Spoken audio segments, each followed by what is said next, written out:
All right, welcome everyone to Labeled Paranormal Podcast, episode 2. As you heard those very haunting piano strings, that means it's time for our episode. I'm Tom. This is Mark. How you doing? We are very happy to be back. We are very happy to have an audience that wanted us back and to listen. So we'll get right into it. Be sure to follow all of our channels. We'll put that in our description. You can follow it later. But we're here today, not to promote us, but we're here to talk about USOs, something I hold near and dear and true to my heart. I love the USOs. I love that it's not just our country, but we have stories from other countries in on this. When I say halfway across the world, it's literally on the other side of the world. So I will, go into a little bit of the details, the stories about it, and Mark and I will discuss what we have for you. And let's kill some time together. Sound good? Sounds great, Tom. Awesome. So the first story I wanted to get into of a USO, which is in 1971. And USO, real quick, is Unidentified Submersible Object, I should say. I was about to say vehicle. Wow. Yeah. Unidentified Submersible Object. There's only one letter different, Mark, but it's still tripping me up. You got to expect that. So, the USS Trepang, in March of 1971, came across something out of the ordinary. And when I mean out of the ordinary, I mean, what the hell? Because honestly, I'm looking at some of the pictures now, and they don't look like anything that could even remotely be made here on Earth. Yeah. So I know we'll share and show some of the photos, but the USS Trepang came across objects. I mean, it does look like there's multiple different things. Yeah, it looks like here. different ones. Absolutely. So we come across multiple different things. They're in the Navy. It's 1971. I believe Project Blue Book was just about wrapping up or had just wrapped up at that point. So maybe extraterrestrials knew, all right, they're not looking for us. We can show our face again. Maybe that's what it was. Their COVID was over. They took the mask off. Let's call it that. So let's see how that happens. How did that even happen where a naval ship, now correct me if I'm wrong, Mark, but a naval ship is a big vehicle. How it just came across. Well, this is the kind of scientific data you people are turning in for. Navy ships are big. If you don't get anything out of that, you can get that. Yeah. This was a submarine also, a nuclear submarine. Okay, yeah. even crazier, which means, you're under the water, you come up, you don't even, have that much visibility. So the fact that somebody took these pictures, and there are crosshairs in these pictures, so it looks like it was taken from the periscope. Let's see if we could pull these pictures up. Sure. Let me see if I'm guarding them. I'm just looking at them on my own, not even sharing them with the audience. It's my bad. let's see what we got going on here. So these things. So the USS Trepang was a nuclear submarine doing a scientific expedition into the Arctic, and they get up there and they see these objects bursting out of the water. I don't know if you could see that. Let me see. I would have to agree is bursting. Look at the spray. Look at, And you can see the crosshairs like you were saying. Yeah. And so these might look a little familiar. They're coming out of the water. And so these have been around, these photos have been around for quite some time on the internet. And there's been not a whole lot of verification on them. I mean, these are kind of claims, but they definitely looked unusual. There was nothing to really match them up to. And then, 2017 comes around and we get the Tic Tac story, and these things, suddenly things start lining up. I mean, they didn't have Photoshop in 1971. Suddenly these things start making sense. I mean, that just looks like a giant Tic Tac. And we've heard these reports of cigar-shaped craft coming out of the ocean, and in particular in Arctic waters. And I mean, these are really dramatic shots if these are real. Absolutely, you ain't kidding. I mean, this We Yeah. joked around this. I didn't mean to cut you off, but we joked around this. We don't have, or they didn't have video editing, picture editing tools in Yeah. 1971. And whatever was out there to edit, do we really think that it was on a submarine? Yeah. You know, And in the Navy. And, people have attempted to, debunk these by saying, like, maybe this is the submarine coming out of the water or something like that. And okay, sure, maybe that one is. But what about that? What about this thing? I mean, that's quite dramatic. It's just bursting out with smoke all around it and orange lights on it. And then this photo right here in particular, this one, maybe a bunch of you have seen this photo.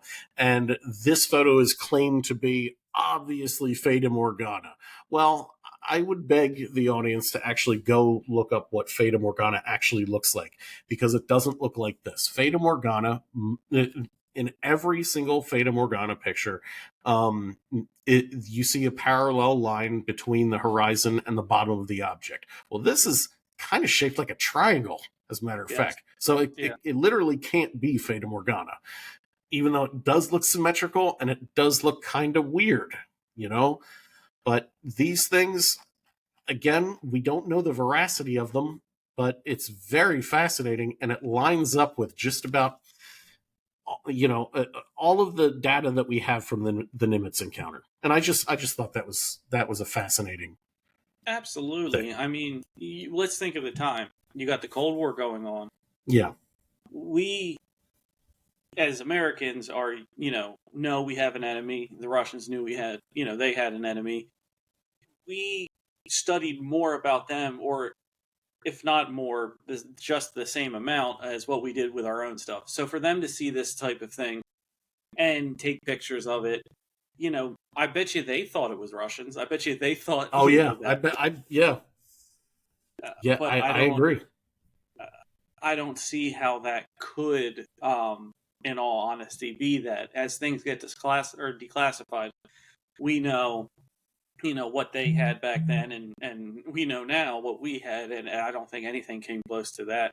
But what was interesting to me in reading about this story too is it wasn't isolated to the sub. What I mean by that was, in the story it described an F4 that was getting close to intercepting it, and once it got within 20 nautical miles or so, all of the instruments failed. Yeah. And they stopped working completely. They did not work once it got to this object.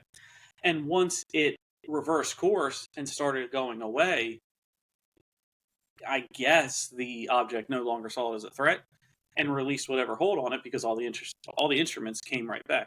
Yeah. Now, back then, the instrument was pass-fail, right? It was either it's working or it's broken.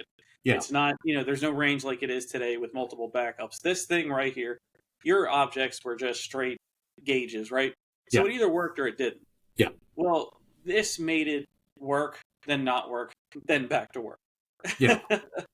Which, other than shortages on the plane, which would have affected other things like the flight, then you can explain it that way. However, I think that there's too much smoke for this one to be, for that to have happened. I mean, this thing turned away. Once it moved away, it was going away. This thing intelligently let the instruments come back up. Yeah. And that quote was directly from the United States Defense Agency, detailing another encounter that happened similarly over Iran in '76. Really? Yes. Okay. Wow, I didn't know that. There's a history there, and you would know better than I would, but the time span of these documents, that fits about the time frame that it became declassified. And there's no TV show, right? There's no TV show that says, let's look at what's getting declassified this way. So, honestly, props to the sleuths out there that found the documents, took the time to go through it, and, took the interesting pieces out of it. We praise you, we salute you.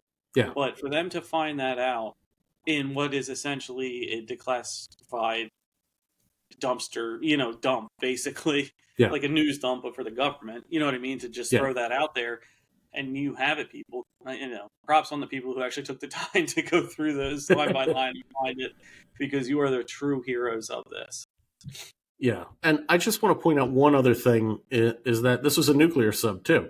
So this is just another example of UFOs interacting with nuclear equipment, and part of that that we don't get to see from the American government, that the Russian government is not afraid to disclose, is their interactions with USOs on their nuclear subs, and they have quite a bit of data on that. Absolutely. I just want to pull up this one article right here. Yeah, let's check it out. I just want to show this, and this is from Wired. There we go. Oh no, that's not. Oh no, it is. Okay, so this is Wired. Russian Navy declassifies Cold War close encounters. I actually was going to move. I had this one pulled up. Yeah, there you go. And I just want to point out, I'll let you go, Tom, but I just wanted to point out, by the Russian Navy's data set, it turns out 50% of UFO encounters are connected with oceans, 15% or more with lakes. So UFOs tend to stick to the water, which, I mean, is pretty big evidence that they like being around water. They like, they're probably living in the water to a certain extent, but I'll let you go, Tom. Yeah, well, no, thank you for leading me into that segue. That's exactly why I find this and then specific subset so interesting, is because you're right. They, 65%, so 2/3 of these encounters are over water or some body of water, right? The 50% of oceans and the 15% of lakes. Lakes are obviously not as deep, but I kind of want to argue that maybe that means 15% of lakes are connected to these big bodies of water, and they can navigate in there. That's where I'm finding the fascinating part of this. That Lake Baikal has a pathway to the ocean.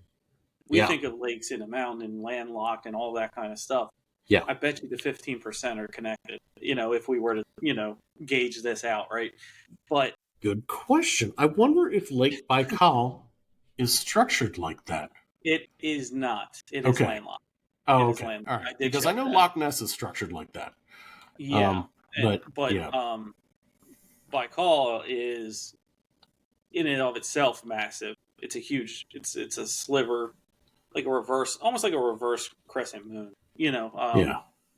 There. Yeah. Perfect. Yeah. So here's Baikal. Look at all of this is Lake Baikal, and look how big it is compared to the rest of Russia. The rest of Russia, Lake Baikal. That's the size of Lake Baikal compared to like Switzerland.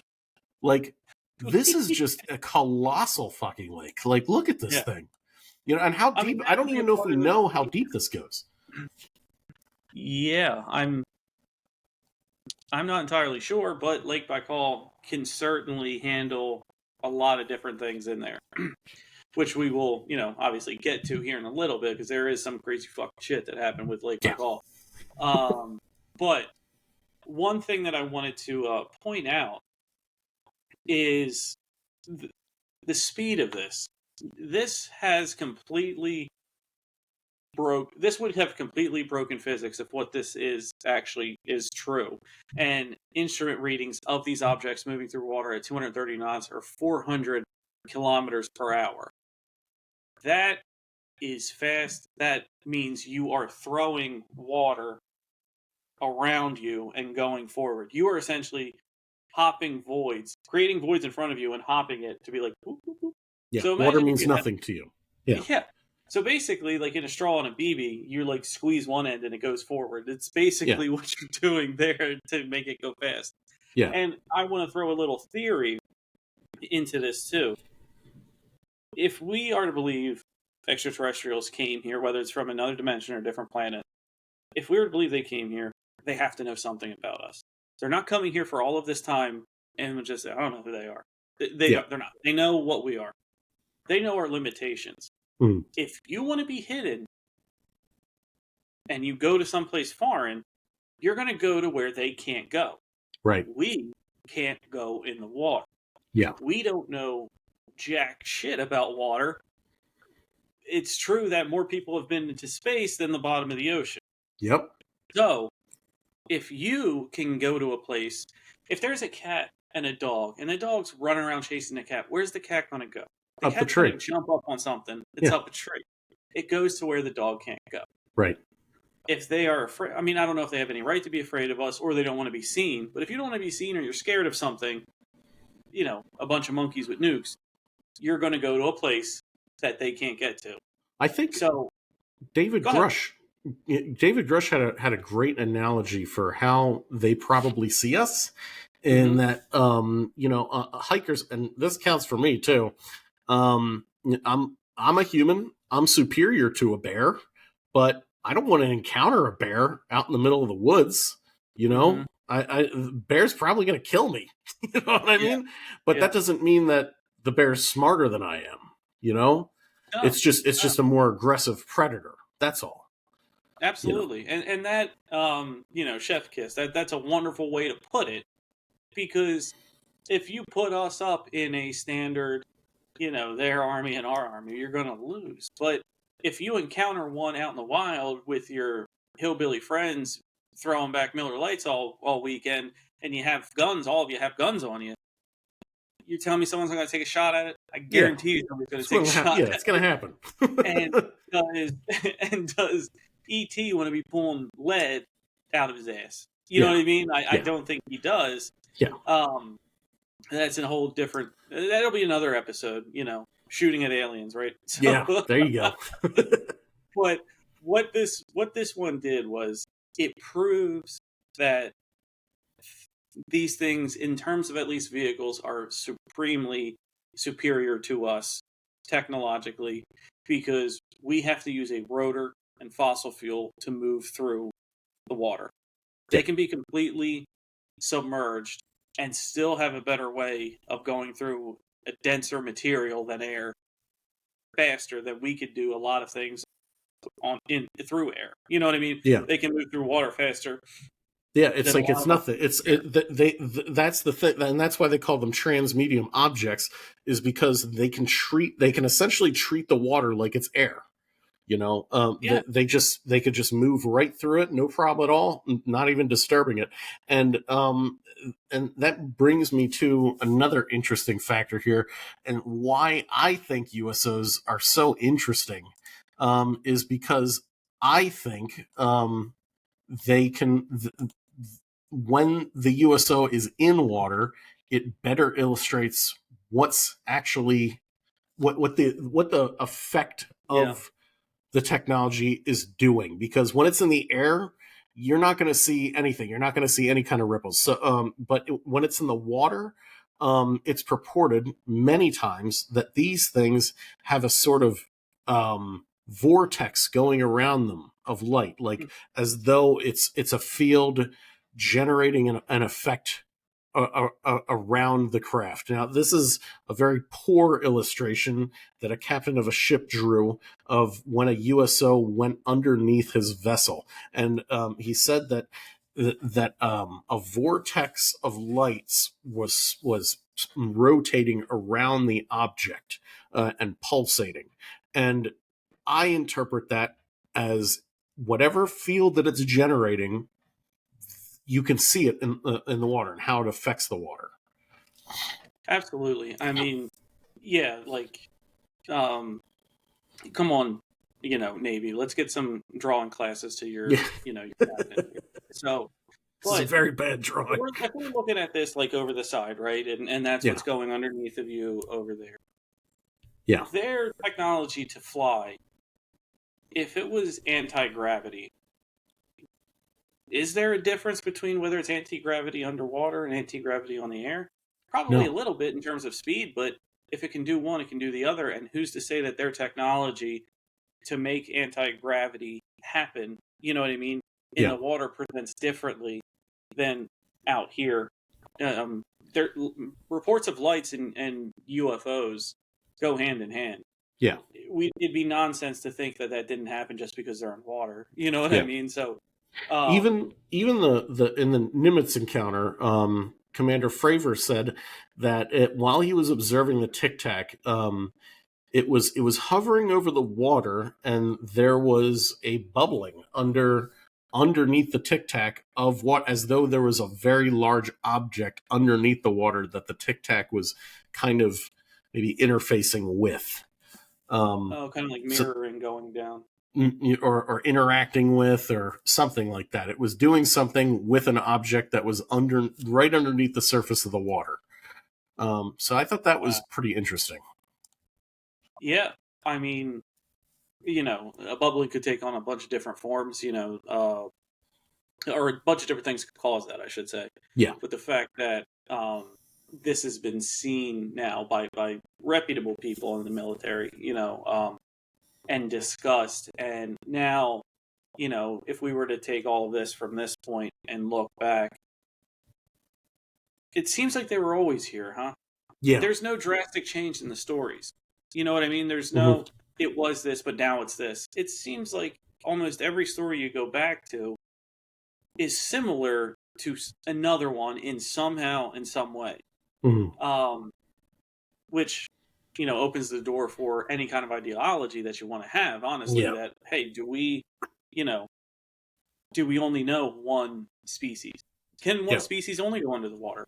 So one civilization, you know what I mean? Yeah. How are there different methods? We've heard that there could be hundreds or thousands of different civilizations out there. And we would be considered one of them. And then I guess you would have a line or a divot where these ones can travel interstellarly and these ones can't. And until now, we still can, we might be close to the top, but we still are on the one side of not. Yeah. But one thing I wanted to get into, too, is Lake Baikal. We have talked about it. We talked about it before the pod. We mentioned it earlier. And, guys, this is a wonderful, wonderful story. This is absolutely nuts how this story came about.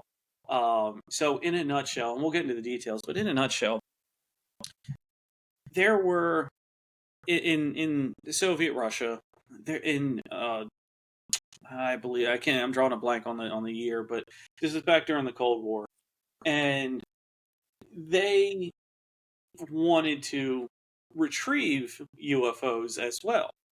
Yeah. They wanted to have their own program and retrieve these things, and basically their method was go do that.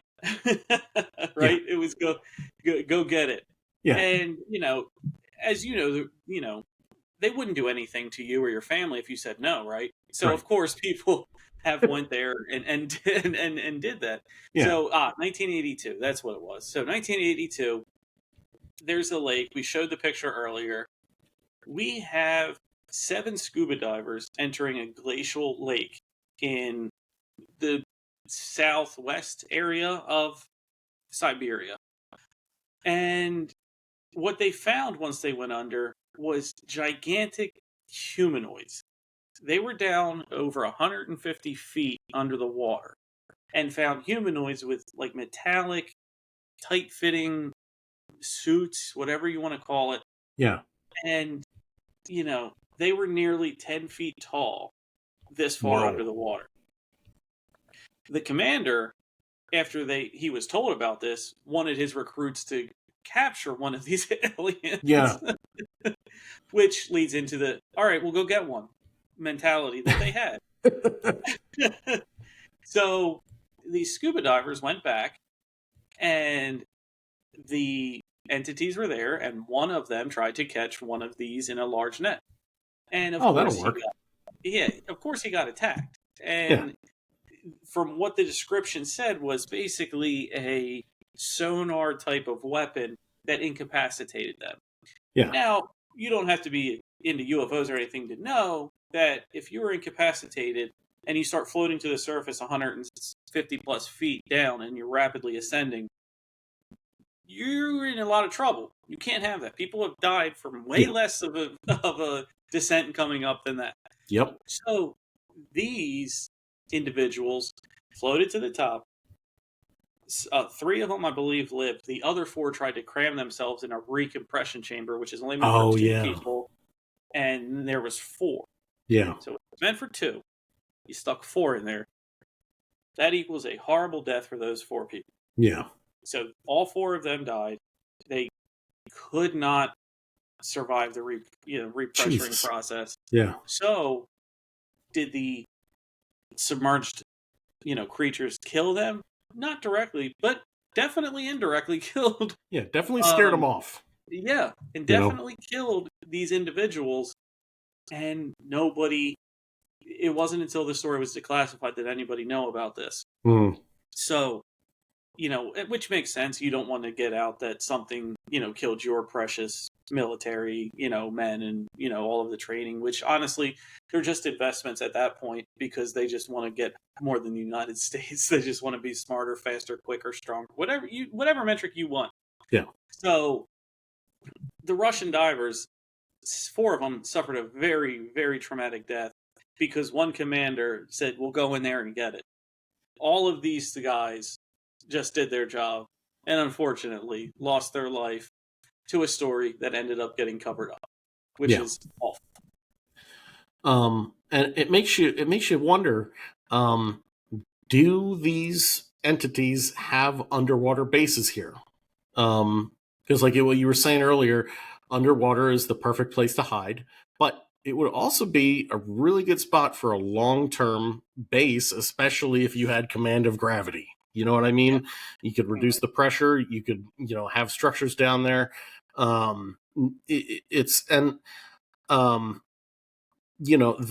We've long not theorized, but there's been legends of things like Atlantis, Lemuria, things that have nations that have sunken beneath the waves, and the people live down there now. And it's weird that we have that as part of our history, and it just makes you wonder.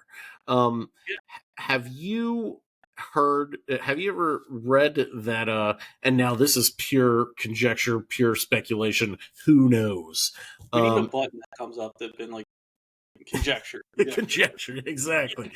Have you ever looked into that 4chan story about the big giant mothership that's hiding in the Bermuda Triangle that's manufacturing UFOs, and the Greys are actually biosynthetic drones and stuff? You ever see that?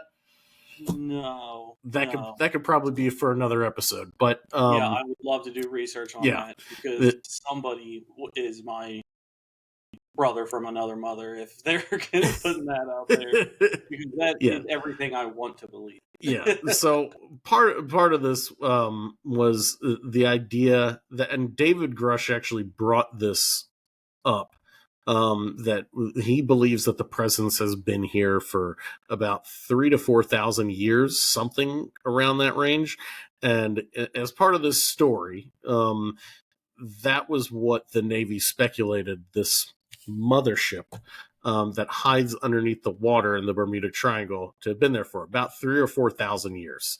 And it's basically stationed there and manufactures UFOs. And it's like a base of operations, and it's interesting to think that that's if these entities are some type of zookeepers for the human race, having a mobile base of operations in our oceans, you're not going to detect that. It's going to be very hard to detect that. And these stories of lights rising out of the waters go back for centuries. I believe Christopher Columbus, as he was coming over to the Americas, he had his own encounter off the side of his ship that lights went under his ship and rose out of the water and then took off. And what is that? Who really knows? Yeah, that is. I do know that story that you're talking about, and it's often passed aside. You know what I mean, and thrown aside because they were on a boat for a long period of time, and remembering that time that there were months at sea, not just a long weekend. So, there's something to be said for that part of it. Yes, there's probably a lot of people that wanted to keep themselves occupied, but I believe it. I truly do, because how vast the ocean is. theoretically something can fall from the sky and everybody's too far away to see it actually go in, right? Yeah. It could be an intergalactic runway to come straight down exactly wherever it is, and nobody would see it. We all heard of I'm drawing a blank on the name too, but the point out in the Pacific where you're closer to the satellite than you are anybody, oh yeah, any body, landmass, I should say. But yes, absolutely. With the if you're conducting a long-term research mission or a gatekeeper, or zookeeper, like you said, of the human race, you want to be out of the way. You don't want these people, which leads to a completely different discussion of if they were looking out for all of us, the human race as a species, not necessarily Mark or Tom, but all of us as a species, why would they want to be hidden? Why don't they just make themselves known and say, this is the way you need to live life? Yeah. To me, that doesn't pass the sniff test. What passes the sniff test is they want to see that production on their product, make sure it reaches full potential before they come back and harvest it. Yeah. You don't shuck corn when it's at your knees. You wait till it's fully grown, right? Yeah.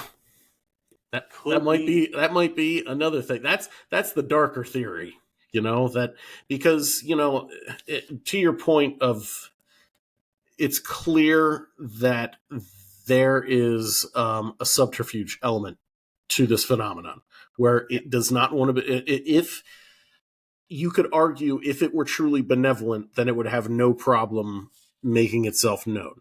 But because I would think that, yeah.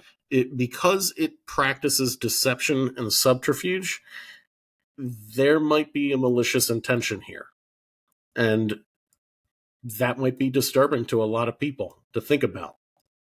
It very well could. I don't particularly like it that we,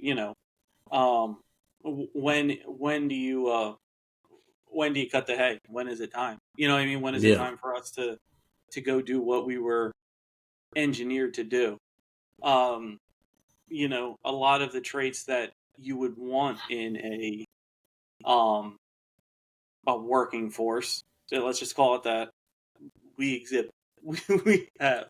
Yeah, we haven't. It's sad to say, but we love to enslave each other. Yeah. Yep. So you get individuals, or I don't want to say individuals, but you get a civilization that put us here to say, okay, once they reach this, then they're ready to work on our planet. Let's be crazy here and say that you're ready to work on our planet because you have to achieve, I don't know, let's just use something simple, like you have to get 5 arms. So they're going to wait until we evolve with 5 arms before they come back and get us, right? Yeah. So we could just be an experiment, and we don't see it. You or I don't see it. The people before us don't see it. Mm-hmm. Maybe even future generations don't see it. And here it is, year, 10 million, and they come back and like, all right, let's collect. We're only looking at the trees and we don't see the forest. No, we don't. And that gets into, maybe we do see it. Maybe, if you believe in reincarnation, you're going to see this at some point. But if that was the case, and I'm told all this when it's eventually my time, I'm going to be pissed that I had to wait that long. See, to your point, I've always wondered why we have such an intense fascination with gold. And we put value on gold above all other metals, and we use it as a currency. Is that genetically built into us? Are we engineered to value gold and enslave each other? That'd be the perfect worker class, Yeah. Oh, we would. Yeah. We would take one look at whatever came down and been like, all right, well, I still want to live, so all right, go ahead, take me. Yeah. You know what I mean? You're going to have people that put up a fight, and then you're going to have people like me that see what happens to the people that put up the fight and be like, all right, I'll go peacefully. Open the door, we're going. We're going. Just take me. Yeah, I'm not. He died on a hill. Yeah. I'll help you. You got beer? So They probably got some kind of liquid that'll fucking 50,000 times worse than exactly. I mean, you think about that. Fermenting alcohol is one of mankind's oldest practices. Yeah. It's even just we an didn't want to interesting be thing on this planet from back then. Exactly. They left us here. They said, we'll be back when you're ready. And we're like, son of a bitch. That's the real theory no one's talking about. Yeah. But, honestly, yeah, to your point, we can talk about all we want, but your gold point is very fascinating because you see commercials about diamonds, right? Yeah. And we know that's artificial. Like, most people know that diamonds are artificial now. Yeah. You value oil. Yeah. Everything from plastics to fuels to whatever you want.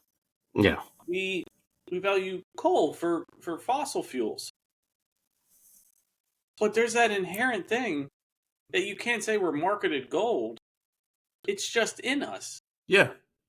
It's such a weird thing because it can't be a shiny thing. If you've seen gold when it comes out of the ground, it's not particularly shiny. Diamonds are shiny, aluminum, other things are shiny. And so it can't be that shiny mentality, what I mean? And I mean, it's just that the whole, gold is shiny, that's why it's valuable. That never sold with me because the thing is, you look at gold as a material. You can't build much with it. It's heavy. It's not strong. However, most electronics use gold.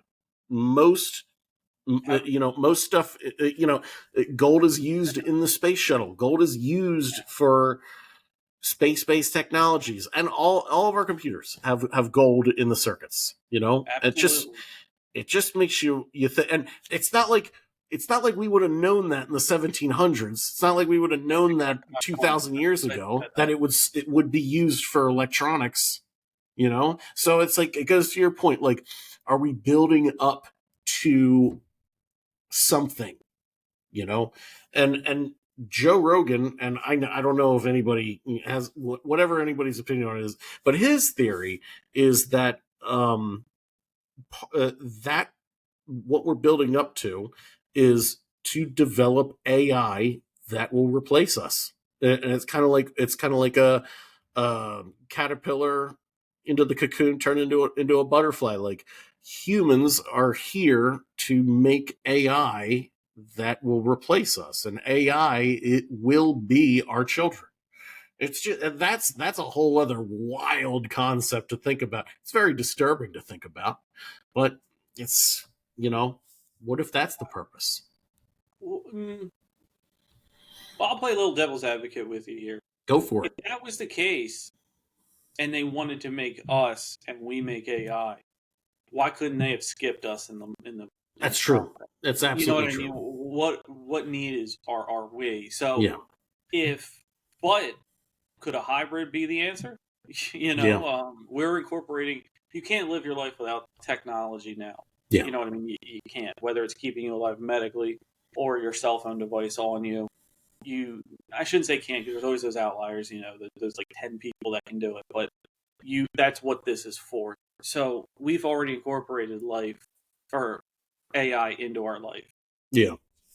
If it just becomes conscious, or we turn the consciousness on, you're done then. You know what I mean? Once that switch gets flipped, because then theoretically it could create its own, and so forth. Yeah. But that's once you turn it on, maybe it turns itself off. Yeah. I mean, you think about it, and this could be this definitely should be a topic for a whole other episode. But basically, the idea is to transfer our consciousnesses into AI robots, and it's a standard science fiction trope, but it's almost like we're touching that arena now. We're almost getting there now, where we could consider this. Maybe we could transfer our consciousness, and this, it would all come down to my theory that consciousness is separate from the bodies that we reside in.